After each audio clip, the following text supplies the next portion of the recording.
Hola, ¿cómo están? Vamos a hablar sobre la definición de la noción de prejuicio y para eso vamos a empezar básicamente con una noción distinta, que es la noción de diferencia.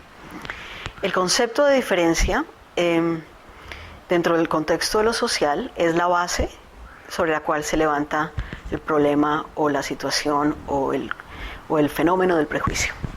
¿Qué es una diferencia social? Básicamente una diferencia social, y esto está en una literatura muy específica, básicamente es un valor que se le impone a una situación o a una persona que tiene una característica real o percibida, como distinta a una característica que tienen otros grupos. Por lo general, un grupo u otros grupos que son los grupos que tienen más poder en la sociedad. Entonces, porque tienen una condición o una característica que es común.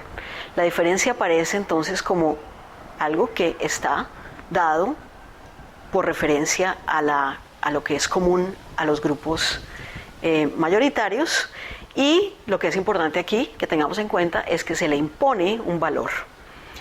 El valor es impuesto, pero no necesariamente, o cuando digo que se le impone el valor, lo que quiero decir es que el valor no le pertenece necesariamente a esa característica, sino que está dado como una evaluación que se hace de ese valor. Este valor que se le adjudica a una característica de las personas o de las situaciones es la base que encontramos cuando hablamos de prejuicio. Con esa aclaración podemos entrar a hablar de la noción de prejuicio. ¿Qué es un prejuicio? Y para empezar a hablar de la noción de prejuicio, entonces dividamos la palabra, porque el prejuicio se puede dividir en dos: algo que se establece como previo, y juicio, es algo que se da previo a un juicio. Entonces veamos qué es un juicio. Básicamente podríamos decir que un juicio es una apreciación sobre una persona o una situación que se da en la realidad.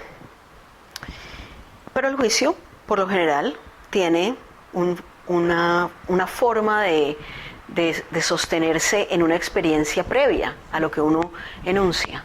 Sin embargo, el prejuicio es exactamente eso, es una enunciación que se hace sin haber tenido el fundamento que genera la certeza que debería tener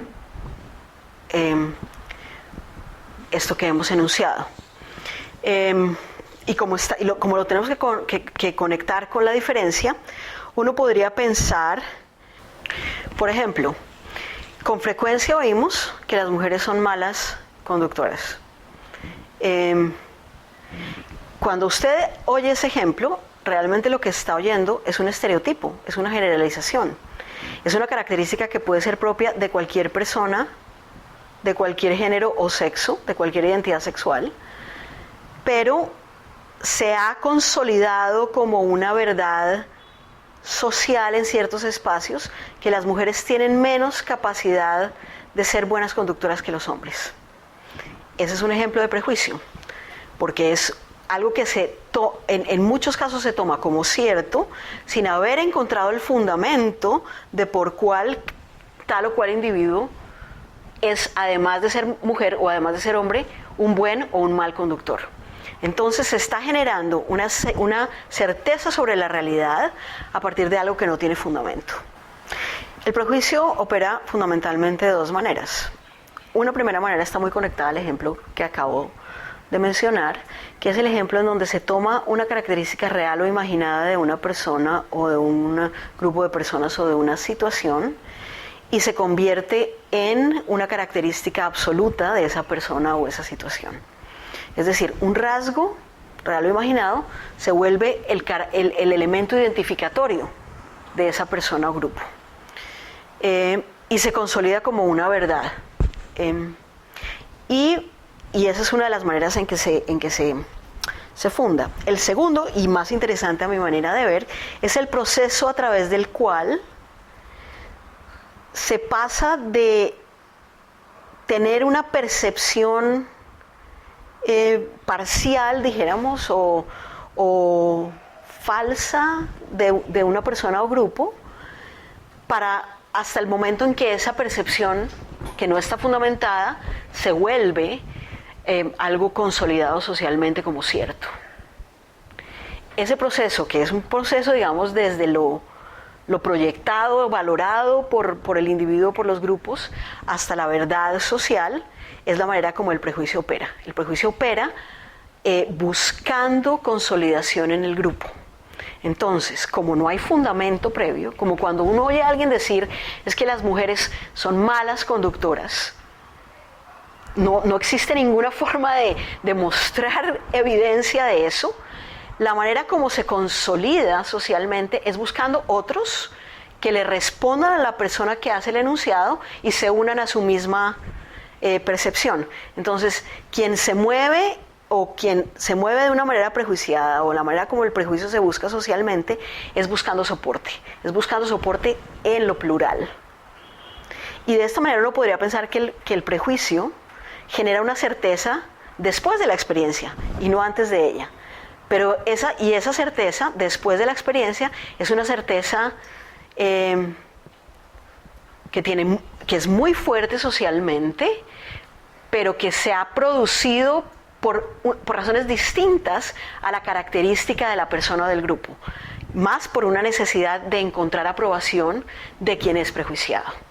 Y en ese sentido podríamos decir que el prejuicio no es individual, el prejuicio es siempre un problema social, porque se construye solamente después de la experiencia, en una especie de gesto terco que busca soporte en los otros. Las mujeres son malas conductoras y entonces hay quienes están ahí, mujeres y hombres, cualquier identidad de género, diciendo, claro, sí, mi mamá nunca aprendió, yo nunca aprendí, o desde luego que son malas conductoras. Mire usted las estadísticas, e incluso muchas veces la gente acude incluso a cuestiones pseudocientíficas para apoyar ese tipo de asuntos.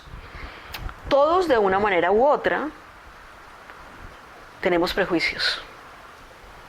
Todos, de una manera u otra, nos acercamos a la realidad en algún momento de nuestra vida sin preguntarnos por cuáles son los fundamentos de verdad que nos permiten valorar nuestra posición en el mundo y la posición de los otros.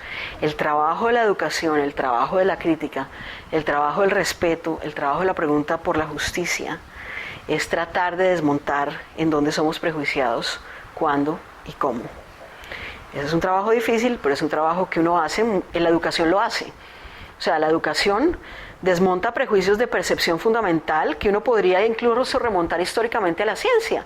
Cuando antes de Copérnico se pensaba en la posición de la Tierra en relación al Sol, y cómo a Copérnico realmente lo sacrificaron a partir de haber descubierto la manera como funciona el universo. Eso fue un prejuicio, y el prejuicio tiene una forma en que se puede desmontar científicamente, pero también socialmente. El trabajo de preocuparse por entender el sentido de la vida y de darle un sentido a la vida tiene que ver con esa capacidad que tenemos de desmontar los prejuicios, los nuestros, todos los tenemos. No es una cuestión de que hay personas naturalmente prejuiciadas o hay culturas naturalmente prejuiciadas. Todos, de una u otra manera, tenemos como tarea identificar nuestros prejuicios y tratar de construirlos, de desmontarlos. Eso no significa que necesariamente todos los prejuicios se actúen, y mucho menos significa que todos los prejuicios se actúen de una manera violenta. La pregunta que me ocupa en relación a los prejuicios, y que tal vez me interesa más, es por qué esos prejuicios que todos tenemos en ciertas ocasiones se vuelven violentos. ¿Cuál es el problema entre tener prejuicios, vivir convencidos de que lo que es prejuicio es la certeza de la realidad? En muchos casos encontramos individuos y sociedades mucho más tercas que otras en reconocer los prejuicios. Entonces la pregunta es, si vivimos en eso y nuestra tarea es desmontar esos prejuicios, ¿cuáles prejuicios o cómo se desmontan? Y segundo, ¿cuándo esos prejuicios se vuelven lo que más nos interesa en esta charla, que es violentos?